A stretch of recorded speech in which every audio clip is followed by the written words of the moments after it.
이스라엘의 왕은 총 42명입니다. 사울 왕, 그 다음에 다윗, 솔로몬, 여기까지가 통일왕국이죠. 그 다음에 르호보암, 여로보암, 남유다, 북이스라엘 갈라졌죠. 그렇게 해서 전체 통틀으면 42명이에요. 그 42명의 이름이 열왕기서 또 사무엘 상하서에 나옵니다. 근데 이름이 나올 때마다 꼭 나오는 게 뭐냐? 어머니의 이름이 나와요. 오늘도 보세요.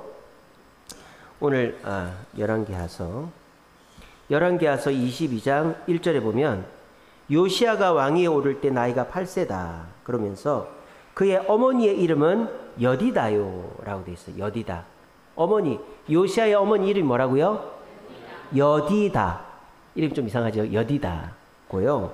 그 다음에 이 어머니가 보스갓 아다야의 딸이더라 이렇게 했어요. 그러니까 보스갓 아다야라는 사람을 이스라엘 사람들이 다 아는 거예요. 그건 무슨 말입니까? 보스갓 아다야는 이스라엘 사람이라는 뜻이죠. 그래서 이 요시야 왕의 어머니 여디다는 이스라엘 신실한 가정에서 나고 자란 여성이었던 거예요. 그러면은 우리나라도 그렇고 이스라엘도 그렇고 가부장적인 사회고 남존 여비 사회입니다. 여자들은 인원수에도 안 들어가죠. 근데 어떻게 그 왕의 이름을 기록을 하는데 어머니의 이름을 기록을 해 놓을까요? 아버지는 그 자녀에게 큰 영향력을 못 끼쳐요. 왜냐하면 아버지는 워낙 바쁘고 자식이 많고 이러다 보니까 하나하나 자녀들에게 제대로 된 양육을 못 한단 말이에요. 그런데 이 어머니는 자기 배로 낳은 자식은 자기가 지극정성으로 가르치는 거예요. 그래서 쉽게 말하면 출처를 밝히는 거죠. 메이데인 코리아, 메이데인 USA 이런 걸 밝히는 거예요. 그러니까 요시야 왕이 이렇게 활동한 것은 그 어머니 덕이다 이러는 거예요. 아시겠죠?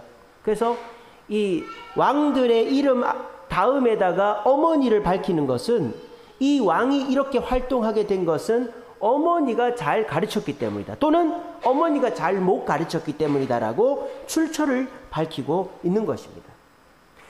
구약성경에 보면요. 어머니의 역할이 굉장히 크죠. 모세의 어머니가 누구죠?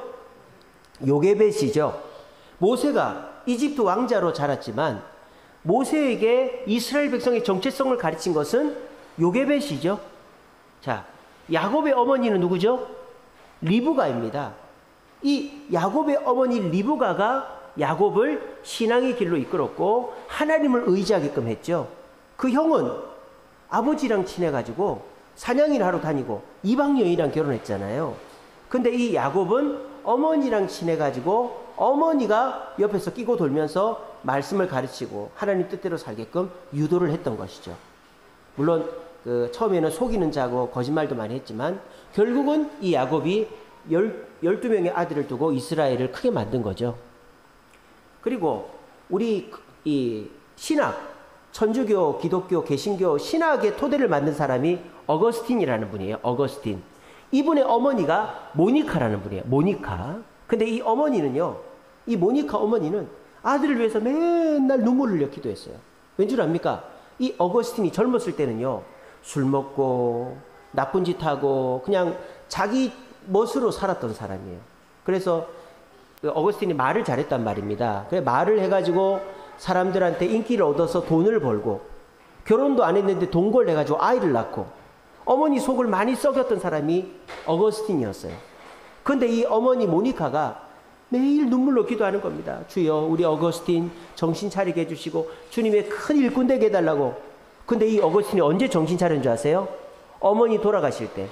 어머니 유언이 너 이제 정신 차리고 하나님께 돌아와라. 그래서 어거스틴이 그때 어머니 돌아가시기 전까지는 기독교인도 하나님도 안 믿었어요. 마니교라는 조로아스터교, 배화교라는 불을 숭배하는 종교가 있어요. 이란의 종교인데 그 마니교 신자였어요. 근데 이 어거스틴이 어머니의 그 눈물 뿌려 기도한 그 기도 덕분에 나중에 마니교를 정리하고 로마에 가서 예수를 믿고 우리 기독교의 아주 중요한 삼위일체론 뭐 여러 가지 신학들을 만들어낸 사람이 어거스틴입니다. 그뿐 아닙니다.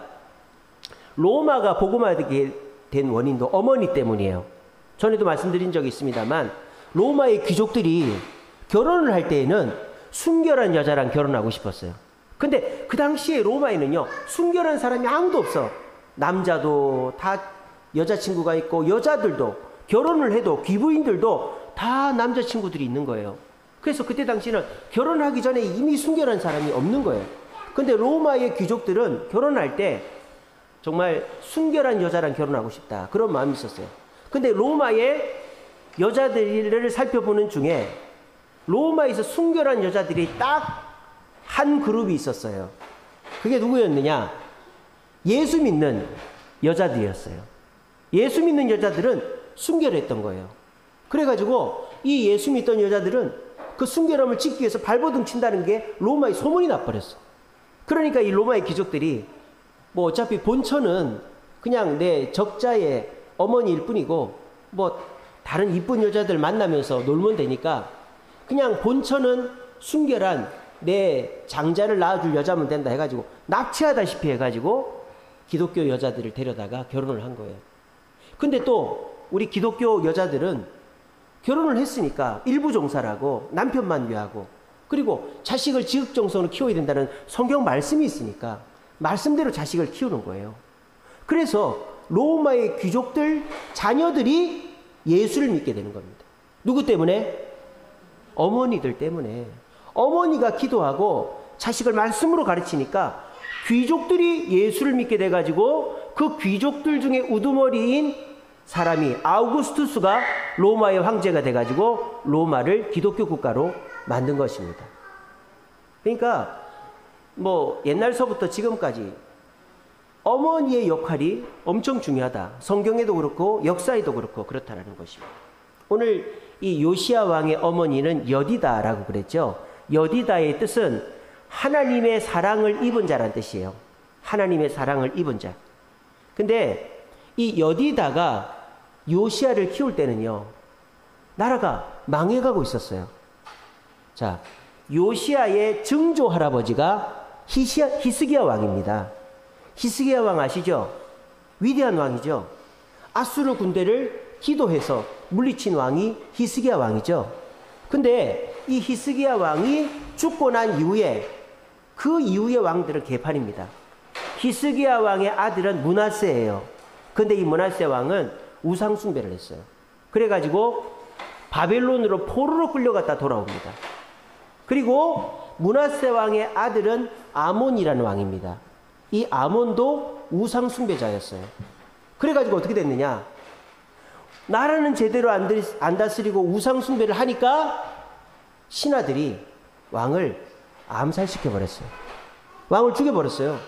그래서 이 아몬 왕의 아들인 요시야 왕이 몇 살의 왕이 됐다? 그렇죠. 안 졸고 잘 듣고 계시네요. 오늘 성경에 8살의 왕이 됐다 그랬죠? 왜 8살의 왕이 됐을까요? 아버지가 갑자기 암살당해 죽었으니까. 그래서 이 요시야 왕의 윗대의 할아버지하고 아버지는 엉망진창이었어요. 우상 숭배하고 그랬어요. 자, 그러면 므낫세 왕이 우상 숭배하고 포로로 끌려가고 아몬 왕이 우상 숭배하고 암살당한 이유가 뭐 때문일까요? 그렇죠. 어머니 때문이에요. 아이 목사님, 모든 문제가 어머니 때문입니까? 물론 모든 자녀들의 문제가 어머니 때문만 아니지만 므낫세와 아몬은 그랬어요. 자, 므낫세는 어땠느냐? 히스기야 왕이요, 이제 아수르 군대를 물리치고요, 그리고 병이 들었었죠. 병이 들어가지고 하나님께 기도해서 병을 낳았어요. 그리고 몸이 나아지고 39살 되던 해에 낳은 애가 므낫세예요. 그러니까 이 므낫세 왕은 늦둥이다 이 말이에요. 늦둥이. 그러니까 이 므낫세도 그렇고 그 어머니도 그렇고 애를 얼마나 이뻐했겠습니까? 므낫세 왕의 어머니는요, 성경에 보면 헵시바라고 나옵니다. 헵시바. 자, 헵시바 이름 들어보셨어요? 안 들어보셨어요? 들어봤으면 이거는 이스라엘 여자예요. 그러니까 유대인 여자예요. 율법을 제대로 배운 여자란 말입니다. 아니, 엄마가 율법도 제대로 배우고 유대인인데 왜 므낫세 왕은 우상 숭배하고 포로로 끌려갔을까요? 늦둥이라 너무 이뻐한 거예요. 므낫세 왕을 야단칠 때 야단치고 가르쳐야 되는데 가르치질 않았던 거예요. 그래가지고 이 므낫세 왕이 결국은 아버지가 엄하게 하질 않으니까 이제 버릇 없이 하다 보니까 우상 숭배를 하고 포로로 끌려갔던 것입니다. 자, 그 다음에 아몬이라는 왕은 어떻게 되는지 봅시다. 아몬은 우상 숭배하다가 신하들한테 암살당해 죽었다 그랬죠.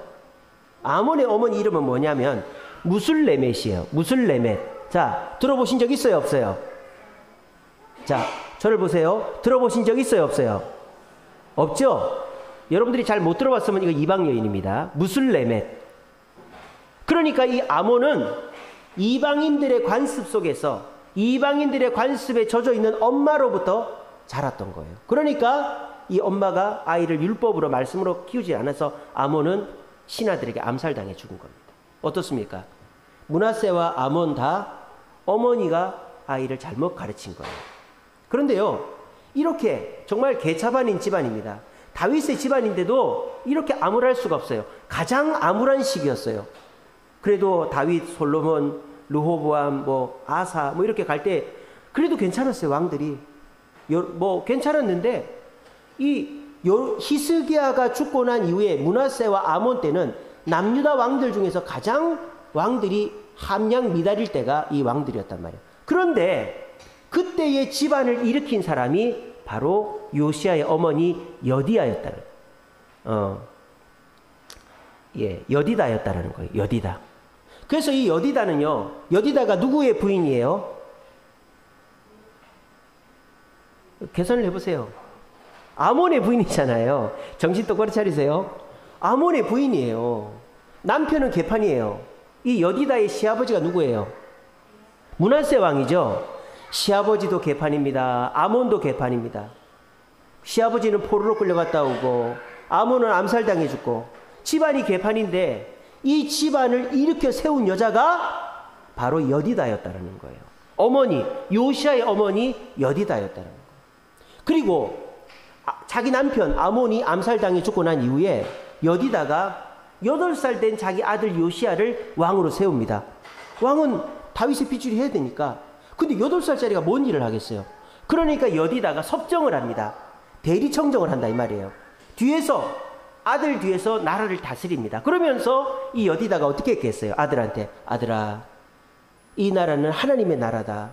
아들아, 너는 다윗 왕을 닮아야 된다. 아들아, 너 말씀 읽고 기도하고 주님 뜻대로 나라를 다스려야 된다라고 끊임없이 가르치고 가르쳤던 거예요. 그래서 이스라엘 역사에서 다윗보다도 훌륭한 왕이 요시야 왕이에요. 다윗은 밧세바를 범하고 우리아를 죽이는 죄가 있었죠. 요시야는 왕생활 31년 하면서 아무 잘못이 없어요. 성경에 잘못했다는 말이 하나도 없어. 근데 요시야가 왜 다윗보다 부족하느냐? 참 안타깝게도 이집트와의 전쟁에서 전사합니다. 그래서 일찍 죽어요. 요시야가 전사만 안 했어도 다윗보다 더 훌륭한 왕이 됐을 거예요. 그리고 이스라엘은 더 오래 갔을 거예요. 그 정도로 요시야는 훌륭한 왕이었습니다. 요시야가 훌륭하게 된 이유는 뭐다? 어머니 때문이다라는 겁니다. 바로 여디다라는 어머니 때문이다라는 것입니다. 우리 오늘 이여전도 회원들만 저를 따라합니다. 나는 가정의 선교사다. 다시 한번 큰 소리로 나는 가정의 선교사다. 오늘 이 여전도 회원들은 가정의 선교사입니다. 남 탓하지 마세요. 남편이 문제가 많네, 시아버지가 유산을 안 물려줬네, 자식이 속을 썩이네. 남 탓하지 마십시오. 여러분들만 정신 똑바로 차리고 있으면 무너져가는 가문, 므낫세와 아몬이 무너뜨린 그 가문을 이 여자 여디다가 세운 것처럼 여러분들이 정신 차리고 말씀으로 자녀를 키우면 여러분들의 가정은, 여러분들의 자녀는 하나님 앞에 귀하게 쓰임받는 자녀가 될 줄로 믿으시기를 바랍니다. 오늘 여디다가 어떻게 자녀를 바르게 키웠느냐? 첫째는요, 우리 이여전도회 회원들만 저를 따라합니다. 하나님을 의식하며 살게 해야 한다. 하나님을 의식하며 살게 해야 자녀가 바르게 큽니다. 오늘 이 열왕기하 22장 1절에 보면요, 이 요시야 왕에 대한 소개가 나옵니다. 요시야가 왕위에 오를 때 나이가 8세라 예루살렘에서 31년간 다스리니라. 그의 어머니의 이름은 여디다요 보스가 아다야의 딸이더라 이렇게 했습니다. 그리고 요시야가 어떤 사람이었느냐? 2절에 보시면 요시야가 여호와 보시기에 정직하게 행했다라고 되어 있습니다. 이거 무슨 말입니까? 이 요시야는 하나님이 자기를 보고 있다는 것을 날마다 인식하면서 의식하면서 살았다라는 거예요. 그리고 또 한 가지는 하나님이 나를 보고 있다는 것이 답답하고 또는 뭐 부끄럽고 이런 게 아니라 하나님이 나를 보고 있는 것이 너무 기쁘고 감사하게 느꼈다라는 거예요. 요시야 왕은. 그게 다 누구 때문이다? 얘기해 보세요. 누구 때문이다? 어머니 때문이라는 거예요. 어머니가 평소에 하나님은 너를 바라보고 계셔. 하나님은 너를 지키고 계셔. 하나님 너와 함께 하셔. 그렇게 말씀해 주시니까 이 여디다가 말을 하니까 요시야가 하나님 나를 보고 계시는구나. 내가 하나님 보시기에 부끄럽지 않아야지 이렇게 생각한 거예요. 또 막 하나님이 나를 본다고 생각하면 답답하고 부끄럽고 이럴 수도 있잖아요. 근데 이 여디다는 어떻게 가르쳤는지 아세요? 아들아, 요시야 왕에게 아들아, 하나님이 너를 보는 것은 엄마가 너를 보는 것과 똑같아 이렇게 얘기하는 거예요. 이게 무슨 말입니까? 하나님은 너를 감시하고 야단치는 분이 아니라 너를 보호하고 도와주는 분이야 라고 하나님이 너를 바라보고 있는 것이 절대 뭐 답답하거나 부끄러운 것이 아니라고 하나님이 바라보는 것을 바르게 인식시켜 준 거예요. 그랬더니 이 요시야 왕은 하나님이 자기를 바라봐 주시는 것을 너무 고마워했고 언제나 하나님이 자기를 바라보고 계시다는 걸 생각했기 때문에 악한 길로 빠지지를 않았다라는 것입니다. 미국의 초대 대통령 조지 워싱턴이라고 있습니다. 근데 이 조지 워싱턴은요, 어머니가 믿음이 굉장히 좋은 분이었어요. 그래서 이 조지 워싱턴이 나라를 세우고 대통령이 됐는데 고향집에 방문을 했습니다. 그래서 뭐 무슨 장관들 다 데리고 왔어요. 그러니까 어머니가 이제 뭐 미국 가시면 아시겠지만 대저택 상상을 하세요. 대저택에다가 상을 길게 차려놓고 거기서 이제 접대를 합니다. 근데 하인들 시키면 되는데 조지 워싱턴 때만 해도 노예가 있었어요. 흑인 노예가 있었어요. 근데 하인들을 시키면 되는데 이 조지 워싱턴 어머니가 직접 앞치마를 두르고 막 음식을 나르고 막 이렇게 대접을 하는 거예요. 그랬더니 이 아들도 조지 워싱턴도 그렇지만 강요들이 가시방석인 거예요. 아니 우리 대통령님의 어머니가 자기들한테 음식을 갖다 주니까 너무 민망하기도 하고 부담스러운 거예요. 그래서 이제 식사가 다 끝나고 갈 때 이제 대통령한테 얘기를 했어요. 각하, 어머니가 좀 일 좀 못하게 해주세요. 그렇게 얘기를 했어요. 그래서 이제 조지 워싱턴이 어머니한테 어머니 우리 그 관료들이 너무 부담스러워합니다. 앞으로는 이런 거 하인들한테 시키시고 어머니는 하지 마세요. 그랬단 말이에요. 그랬더니 이 어머니가 뭐랬는지 압니까? 어머니가 조지 워싱턴한테 이렇게 했어요. 대통령이라도 나를 함부로 얘기할 수 없어. 하나님이 나한테 시킨 일은 내가 하나님 앞에서 하는 것 뿐이요 라고 얘기를 해준 거예요. 그러니까 이 어머니는 대통령의 말도 안 듣는 어머니가 된 거예요. 자, 이게 대통령의 권위를 깎아내렸을까요? 아니면 대통령이 더 기분이 좋았을까요? 내 권위가 깎아졌다고 생각하면 그 아들은 불효자죠. 하나님을 안 믿는 사람이죠. 근데 이 조지 워싱턴은 그게 너무 기분이 좋았으니까 지금까지 그 얘기가 우리에게까지 오는 거 아니겠어요? 조지 워싱턴은요, 내 어머니가 어떤 분인가를 소개해 주는 거예요. 내 어머니는 사람한테 휘둘리는 분이 아니라 하나님의 말씀 앞에 순종하는 분이라는 거를 사람들한테 얘기해 주고 싶었던 거예요. 그래서 이 조지 워싱턴이 어머니에 대해서 얘기한 것이 오늘까지 우리에게 전달되고 있는 것입니다. 예, 애기 좀 뒤로 보내주세요. 예, 그것도 치워주시고. 자, 여러분, 저를 보세요. 그래서 어머니가 하나님을 우선시하느냐, 아니면 아버지한테 쩔쩔매느냐, 아니면 집에 돈 벌어오는 사람 눈치를 보느냐에 따라서 아이들은 하나님을 존경하고 따를 수도 있고, 아니면 아빠 눈치를 본다든지 돈 벌어오는 사람 눈치를 보게 된다, 이 말입니다. 여러분 꼭 기억하십시오. 어머니가 보여줘야 돼요. 하나님이 우리 가정의 주인이라는 것을 어머니가 보여줘야 돼요. 내가 너를 돌보듯이 하나님도 너를 돌보고 있다는 것을. 그렇게 하면 자식들이 하나님을 찾아가는 것을 부담스러워하지 않고 하나님 앞에서 살고 있다는 것을 오히려 더 안심하게 될 것입니다. 오늘 이여전도 회원들, 여러분들은 가정의 전도사들입니다. 선교사들입니다. 여러분들이 하나님이 우리 가정의 주인 되시고 하나님이 너를 지켜 보호하고 계신다는 것을 자녀들에게 자꾸 얘기를 해줘야 돼요. 하나님 너를 보고 계셔. 하나님 너를 도와주고 계셔. 하나님은 너를 사랑하셔. 이런 것들을 자꾸 얘기해 주시고, 그리고 조지 워싱턴의 어머니처럼 어떻게 해야 됩니까?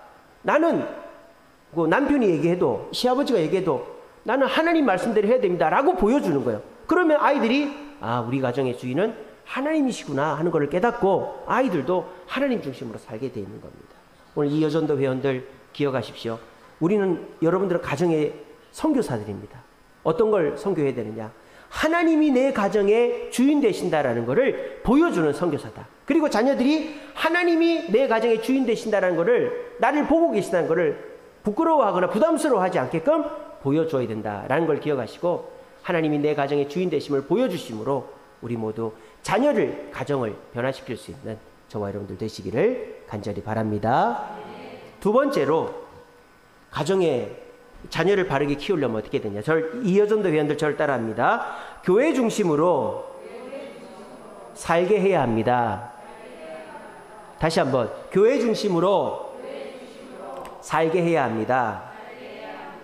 자, 오늘 5절에 보시면요, 요시야가 뭔가를 신하들한테 이렇게 명령을 합니다. 22장 5절에 보시면, 여호와의 성전을 맡은 감독자의 손에 넘겨 그들의 여호와의 성전에 있는 작업자들에게 주어 성전에 부서진 것을 수리하게 했다라고 되어 있습니다. 요시야가 성전 수리를 명령했습니다. 자, 그러면 요시야가 성전 수리를 언제 명령했느냐? 8살 때 왕이 됐다 그랬죠? 그로부터 18년 지난 후입니다. 그러면 나이가 더해보세요. 몇 살이라는 얘기예요? 26살이라는 거죠. 26살 되던 해에 성전 수리를 명령했습니다. 자, 그러면 왜 18년 후 26살 되던 해에 성전 수리를 명령했느냐? 이때서부터 어머니 여디다는 뒤로 빠지고 요시야 왕이 직접 나라를 다스리게 되었습니다. 자, 이렇게 되니까 요시야는 이제 자기 마음대로 할 수 있어요. 자기 마음대로. 마치 이런 거죠. 여러분들이 자녀들이 초, 중, 고등학교 때까지는 뭐 생활 능력이 안 되니까 뭐 힘들어도 뭐 마음이 안 맞아도 엄마 밑에 있어야 된단 말이에요. 근데 이 자녀들이 대학교에 가고 직장 잡고 돈만 벌면 그때부터 말 안 듣죠. 뭐 네 해놓고 안 하고 그렇게 된단 말이에요. 근데 이 요시야 왕은 거꾸로 된 거예요. 이 요시야 왕은 8살부터 26살까지는 엄마 밑에 꽉 잡혀 있었어요. 근데 26살서부터 자기가 직접 나라를 다스리시면서 첫 번째로 한 게 뭐다? 성전을 수리했단 말입니다. 이건 무슨 뜻일까요? 어머니가 평소에 하나님의 성전이 얼마나 중요한 곳인가를 강조한 것이죠. 근데 어머니는 아들한테 성전을 수리하라는 명령을 했을까요? 안 했을까요? 안 했으니까 어머니가 다 애를 도와줄 때는 안 했죠. 만약에 어머니가 애한테 성전을 수리하라고 했다면 26 되기 전에 했죠. 그렇지 않아요? 근데 이 여디다는 성전을 수리하라는 말을 한 적이 없어요. 그냥 성전은 중요한 곳이다. 하나님의 성전 중심으로 해야 우리의 죄가 용서받고 우리가 보호받는다. 이런 얘기만 계속 해준 거예요. 그러니까 그런 얘기를 듣다 보니까 성전이 중요하구나. 성전에 하나님이 임하시는구나. 성전에서 기도하고 우리의 죄를 회복하고 주님의 은혜를 받아야 되겠구나. 이렇게 훈련이 됐던 거예요. 그런데 이 요시야가 왕이 딱 되면서부터 어떻게 합니까? 직접 이제 내가 스스로 할 때에 자발적으로 엄마가 시키지도 않았는데 성전 수리를 명령했다라는 것입니다. 이게 뭡니까? 자녀가 교회 중심으로 살아야 된다는 것을 아이가 내 품을 떠나기 전까지는 끊임없이 얘기해 줘야 된다는 거예요. 너 교회 와야 된다. 너 주일은 놀러 가면 안 된다. 끊임없이 얘기해 주고 아이가 어쨌든 내 품에 있을 때는 그 얘기를 할 때 어떻게 될까요? 내 품을 떠났을 때 그때는 이제 고삐 풀린 망아지처럼 지 맘대로 하겠지가 아니고 그때 가서는 진짜 충성되게 엄마 말대로 하게 되겠다는 거예요. 평소에 그렇게 얘기를 해놓으면. 록펠러라는 사람이 있습니다. 미국의 부자였죠. 이 사람은 50살 때부터 92살 살았거든요. 굉장히 오래 살았죠. 92세 장수를 했습니다. 50살 되던 해부터 92세 될 때까지 42년 동안 전 세계에서 부자 1등을 놓치지 않은 사람이 록펠러입니다. 미국의 이제 부자 록펠러, 석유 부자 록펠러. 그래서 이 록펠러는 42년 동안 전 세계 1등 부자였어요. 그래서 대학교를요 12개나 지었어요. 대학교를 12개나 만들었고 교회를 5,000개나 세웠어요. 5,000개. 우리 주세움께 하나 세웠는데 5,000개나 세웠어요. 이 록펠러가 세운 학교 중에서 최고로 유명한 학교가 시카고 대학이죠. 전 세계 최고의 대학 시카고 대학.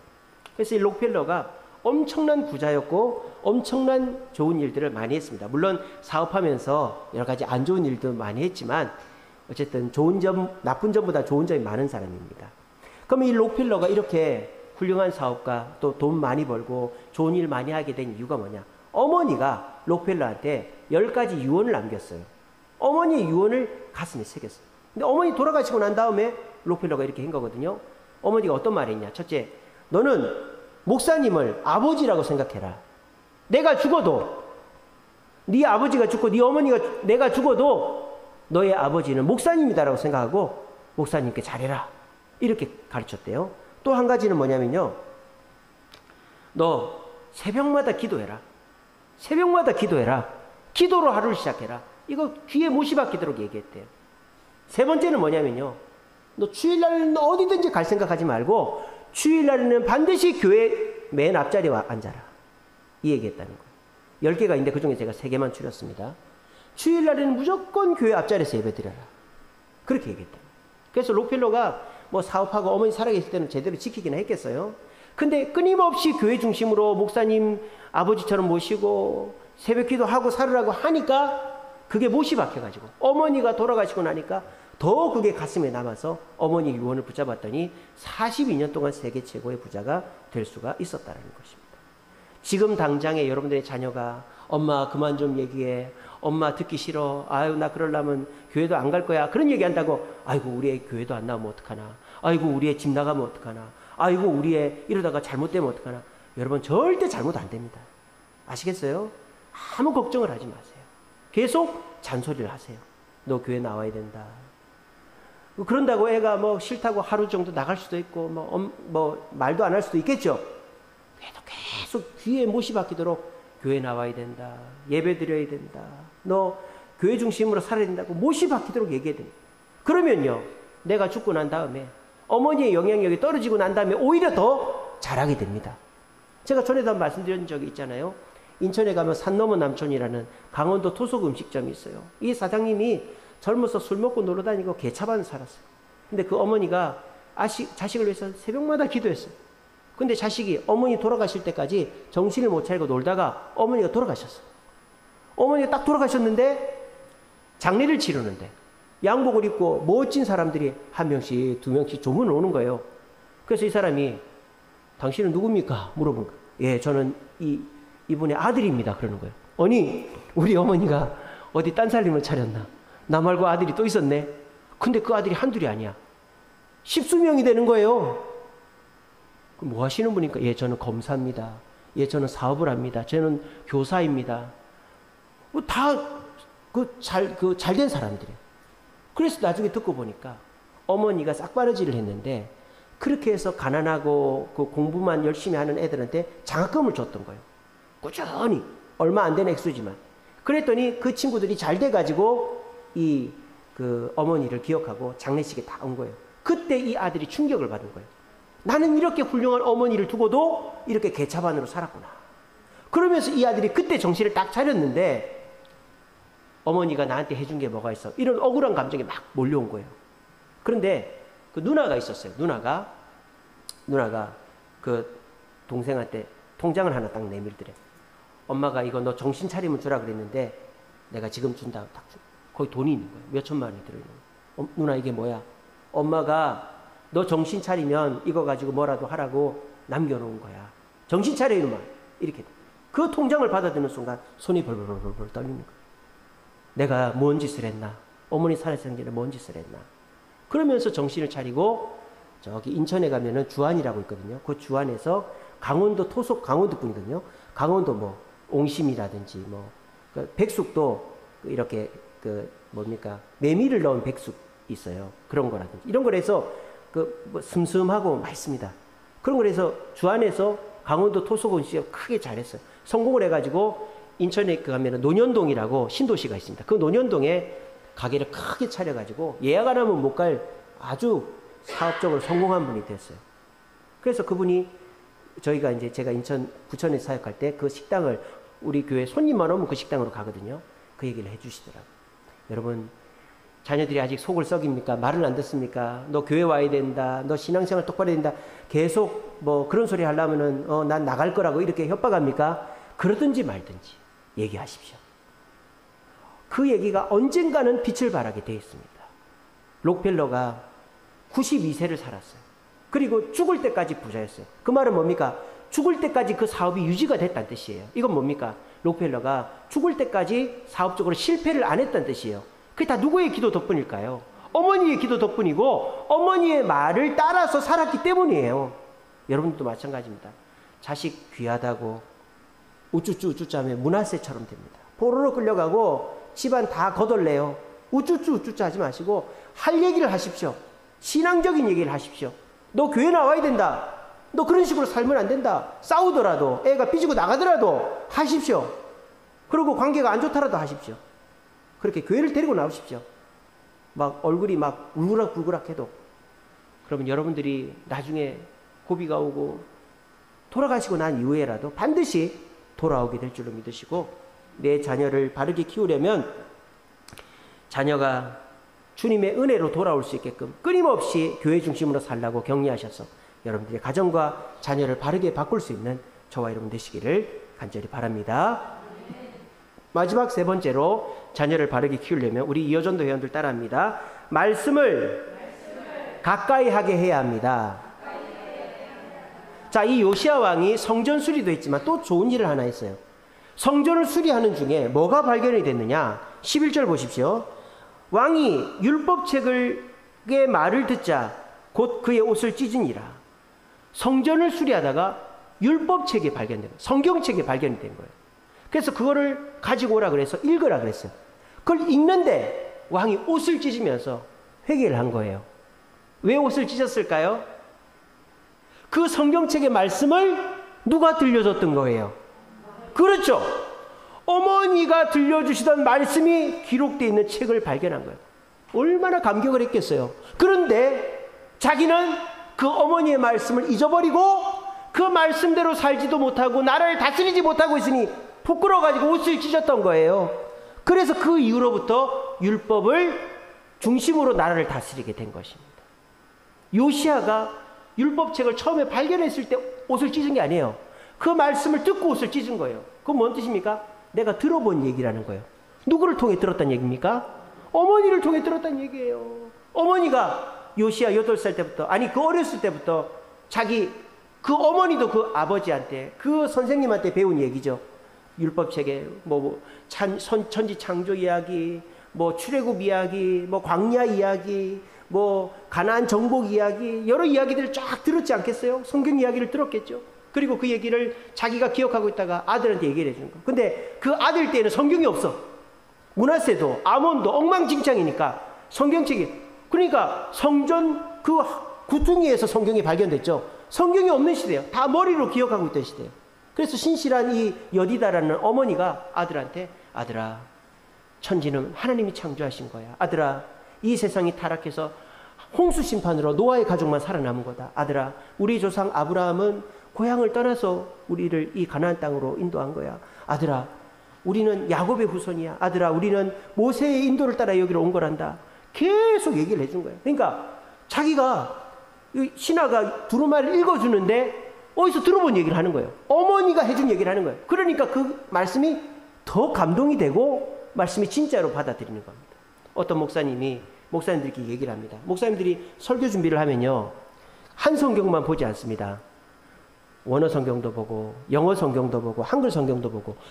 그래서 영어 성경도 여러 버전이 있어요. 번역본이 NIV, 킹 제임스 버전, NASB, 뭐 리빙 바이블 여러 버전들이 있고 영어 한글 성경도 현대어 성경, 세번역 성경, 개적 개역, 개정 한글 여러 가지가 있잖아요. 그래서 목사님들끼리 얘기하면서 목사님은 성경 설교 준비하실 때 어떤 성경 번역본을 보십니까? 이렇게 얘기했단 말이에요. 그랬더니 그 목사님 뭐랬는지 알아요? 저는 어머니 번역본을 봅니다. 그랬더니 어머니 번역본을 봅니다. 그게 무슨 말이에요? 나는 어머니가 들려준 말씀 중에서 은혜 받은 설교를 할 때가 제일 홈런 칠 때다. 설교를 잘할 때다. 이 말이에요. 어머니가 들려준 말씀이 나에게는 가장 큰 은혜요. 간증거리요. 그 말씀으로 설교할 때 성도들이 은혜 받더라. 그 말입니다. 여러분들은 자녀들에게 말씀을 얘기해 준 적이 있습니까? 자녀 앉혀놓고 성경 얘기를 해준 적이 있습니까? 내가 은혜 받은 얘기를 해준 적이 있습니까? 하나님께 기도 응답 받은 얘기를 해준 적이 있습니까? 그래야만 내 자녀가 교회를 떠나지 않고 말씀을 들을 때 눈물을 흘리게 되는 거예요. 우리 어머니가 해준 얘기를 목사님이 해주시네. 우리 어머니가 해준 얘기인데 그런 자녀는 절대 교회를 떠나지 않고 하나님의 충실한 백성이 되는 겁니다. 남의 얘기를 들어봐야 그건 남의 얘기예요. 남의 자식은 내 자식이 아니잖아요. 여러분들의 자녀들이 그냥 목사님 얘기, 남의 얘기만 들어가지고는 은혜가 안 되는 거예요. 근데 여러분들이 가정에서 부모가, 아버지가, 어머니가 말씀을 전해주고 또 은혜 받은 거 간증해주고 그런 얘기를 듣고 자란 애들은 어머니가 해준 얘기를 목사님이 해줄 때 더 큰 은혜를 받고 그 말씀 속에서 깨달음을 얻게 되는 거예요. 저도 저희 어머니가 저한테 해준 신앙적인 얘기가 하나가 딱 있습니다. 저희 어머니는 딱 3년 있다가 천국 가셨거든요. 저희 아버지는 저 군대 갈 때 교회 다니시기 시작해서 지금도 예수 요양원에 계시지만 그런데 저희 어머니는 워낙 바르게 사신 분이라 주변에 예수 믿는데 엉망진창으로 사는 사람들 때문에 교회를 안 갔어요. 네, 저 사람 때문에 교회 안 간다. 저희 어머니가 맨날 그랬어요. 근데 저희 어머니가 루푸스라는 병을 딱 만나가지고 이제 병이 들고 나니까 병을 나으려고 저랑 같이 교회를 간 거예요. 그래서 제가 항상 어머니를 자전거 뒤에 딱 앉혀가지고 저희 아버지는 이제 3교대 하시니까 교회를 한 달에 한 2번밖에 못 가요. 그러니까 저희 어머니를 제가 자전거 뒤에 딱 앉히고 자전거 타고 가는 거예요. 어머니가 이제 그때 루푸스라는 병 때문에 체중이 많이 빠져가지고 들어도 애기들 드는 것 같아요. 애기들 솜털같이 가벼워. 그래가지고 이제 저희 어머니를 안고 이렇게 가는데 갈 때마다 그래요. 희재야, 내가 왜 병이 안 났냐? 내가 왜 병이 안 났냐? 내가 왜 병이 안 났냐? 맨날 그러는 거예요. 그런 얘기 할 때마다 제가 너무 괴로운 거예요. 엄마 교회 가면 병 낫는다, 만한다. 맨날 그랬는데 안 나으니까. 그래서 저도 말을 못하고, 괜찮아. 하나님 낫게 해줄 거야. 그러고 맨날 자전거를 태워가지고 교회를 갔어요. 그리고 이제 3년이 돼가지고 12월 달이었어요. 제가 날짜도 기억해요. 날이 추워질 때예요. 그래서 이제 교회를 갔다가 집에를 오는데 어머니가 뭐랬는지 알아요? 희재야, 나 이제 죽어도 된다 그러는 거예요. 희재야, 나 죽어도 된다 그러는 거예요. 엄마 무슨 소리야? 죽으면 어떡해? 죽으면 안 되지. 내가 그렇게 해요. 그리고 한 달 만에 돌아가셨어요. 그때 그 말이 저는 큰 하나님의 살아계심을 느낀 거예요. 아, 하나님이 내 어머니 천국 가게 하시려고 그래도 그때 신앙 고백을 시키셨구나. 그 생각. 저희 어머니 돌아가실 때는 막 갑자기 쇼크가 와가지고 의식불명으로 병원 가서 유언을 못 남기셨거든요. 근데 그때 12월 초에 자전거 뒤에 앉아서 희재야, 내가 죽어도 천국 가겠다. 나 죽어도 된다. 그 말이 저는 지금도 가슴에 남아있습니다. 이렇게 엄마가 자식한테 신앙적인 얘기를 해주는 거 흘려듣는 것 같고 그런 소리 하지 말라고 이래도 자녀 마음에 남아있는 거예요. 제가 지금 그런 얘기 하듯이. 여러분 듣든지 안 듣든지 여러분들이 주일날 은혜 받은 거 있습니까? 얘기해 주세요. 전화로 하든지 앉혀놓고 하든지 짧게 줄여갖고 2, 3분 만에 끝내든지 은혜 받은 거 말씀 얘기해 주세요. 또 기도에서 응답 받은 거 있습니까? 얘기해 주세요. 아유, 엄마는 또 무슨 그런 얘기를 해. 그게 하나님이 해준 거야. 그냥 엄마가 열심히 해서 그래 된 거지. 때가 좋아서 그런 거지. 그런 얘기 한다면 하든지 말든지 아니야. 하나님이 해주신 거야. 그게 자녀가 나중에 지나고 보면 그 말씀이 가슴에 쌓여서 그런 말씀 들을 때 자녀는 옷을 찢는 거예요. 가슴을 찢는 거예요. 엄마가 그 얘기 해줄 때 그 얘기 듣고 내가 교회 갈 걸, 그 얘기 듣고 내가 열심히 할 걸, 지금 와서 저 얘기를 목사님한테 듣네. 엄마가 해준 얘기를 지금 듣네. 이렇게 되는 거예요. 여러분 기억하십시오. 자녀에게 내가 은혜 받은 말씀을 전하고 내가 응답받은 삶의 간증을 할 때 자녀는 그 말씀으로 신앙이 회복되고 변화되게 되어 있습니다. 우리 이 사실을 굳게 믿으시고 내가 듣든지 안 듣든지 말씀 듣고 또 은혜 받은 것을 자녀들에게 가정에서 얘기함으로 가정과 자녀를 변화시키는 저와 여러분들 되시기를 간절히 바랍니다. 말씀을 맺겠습니다. 요즘 자녀가 내 뜻대로 안 되는 시대를 살고 있습니다. 그래서 우리는 더 위축되게 되죠. 더군다나 요즘은 부모가 자녀에게 하는 그런 헌신도가 더 떨어졌잖아요. 예전에 비해서. 그러다 보니까 부모가 자식한테 뭐 말을 못합니다. 말을 하면 엄마나 잘해, 아빠나 잘해, 나한테 해준 게 뭐가 있는데 이런 얘기하면은 말을 못해요. 그래서 우리가 그래 속으로 미안해가지고 내가 뭐 잘해준 게 있다고 뭐 이렇게 강요를 하겠나. 그냥 지 앞가름 잘하면 됐지 뭐. 서로 안 싸우면 됐지 뭐. 우리 그렇게 생각합니다. 여러분 그것은 자녀를 망하게 하는 길이에요. 여러분들이 왜 해준 게 없어요? 이 시간 이후로부터 내가 해준 게 뭐가 있나 이런 생각 버리세요.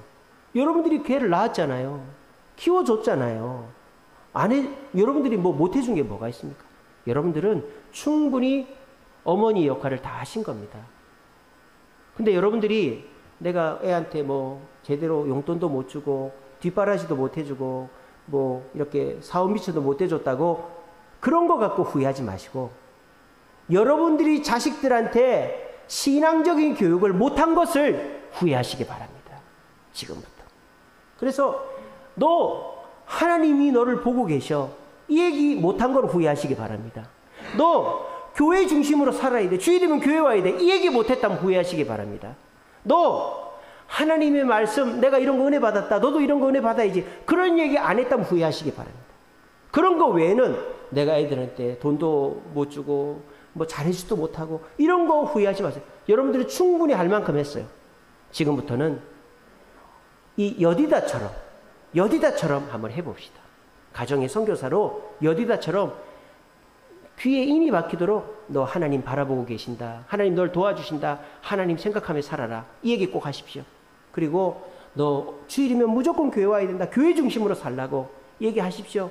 또 너 내가 이런 은혜 받았다. 너도 이런 말씀 은혜 받았으면 좋겠다. 내 기도에서 응답 받았다. 너도 응답 받았으면 끊임없이 얘기하십시오. 부모가 해야 될 일이 그거예요. 어머니가 해야 될 일이 그거예요. 그거 안 하면 후회해야 됩니다. 그거 안 하면 회개해야 됩니다. 오늘부터 하면 됩니다. 오늘부터 3개월만 해보십시오. 자녀가 태도가 바뀔 겁니다. 처음에는 막 짜증내고 불평하다가 6개월만 해보십시오. 그럼 교회 나오게 될 것입니다. 그렇게 꾸준히 하시면 말입니다. 오늘 주일 오전 예배 설교가 뭡니까? 문제를 해결하는 자 아닙니까? 문제 해결하는 법은 오늘 설교 말씀 들은 대로 가서 얘기해 주세요. 애 앉혀놓고 얘기해 주세요. 안 되면 카톡으로 주든지. 그걸 6개월만 해보시라니까요. 자녀가 교회에 나오는지 안 나오는지 변화되는지 안 되는지 한번 해보십시오. 우리 모두가 내 자녀를 그냥 뭐 알아서 크겠지. 내가 뭐 해준 것도 없는데 뭔 얘기를 하나 이러지 마시고 이 여디다가 요시아를 키웠듯이 자녀에게 하나님이 보고 계시다는 걸 가르치시고 자녀들에게 교회 나와야 된다고 귀에 인이 박히도록 얘기하시고 내가 받은 은혜를 나눠줌으로 가정과 자녀를 변화시키는 가정의 선교사들 되는 우리 이어전도 회원들 또 온 성도들 되시기를 간절히 바랍니다.